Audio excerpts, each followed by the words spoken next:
రాష్ట్రానికి సంబంధించిన పరిస్థితి ఎలా ఉంది అంటే చంద్రబాబు నాయుడు గారు అనే వ్యక్తి మీద ఎంత నమ్మకం సన్నగిల్లిందంటే ఈ పెద్ద మనిషి డావోస్కి చూస్తే కనీసం ఒక్క ఎంఓయు కూడా జరగలేదు అని అంటే, కనీసం ఒక్క ఎంఓయు కూడా చేసుకోలేకపోయాడు అని అంటే రాష్ట్రానికి సంబంధించిన పలుకుబడి చంద్రబాబు నాయుడు గారి మీద ఉన్న అభిప్రాయం ఎలాంటిది అని చెప్పడానికి ఇది నిదర్శనం.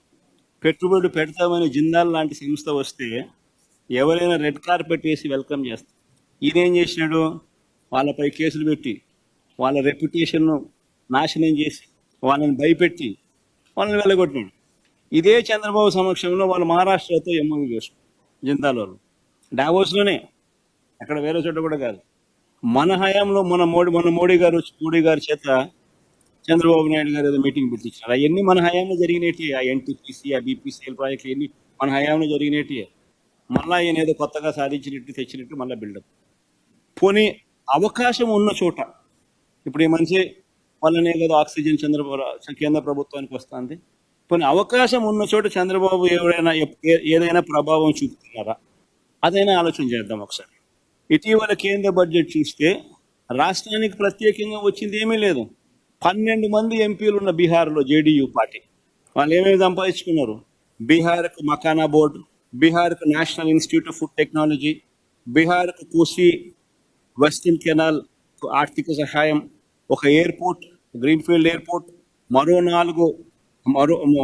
ఒక ఎయిర్పోర్ట్ డెవలప్మెంట్, బ్రౌన్ఫీల్డ్ ఎయిర్పోర్ట్, మరో 4 కొత్త ఎయిర్పోర్ట్ల నిర్మాణం, పాట్నా ఐఐటి ఆధునీకరణ,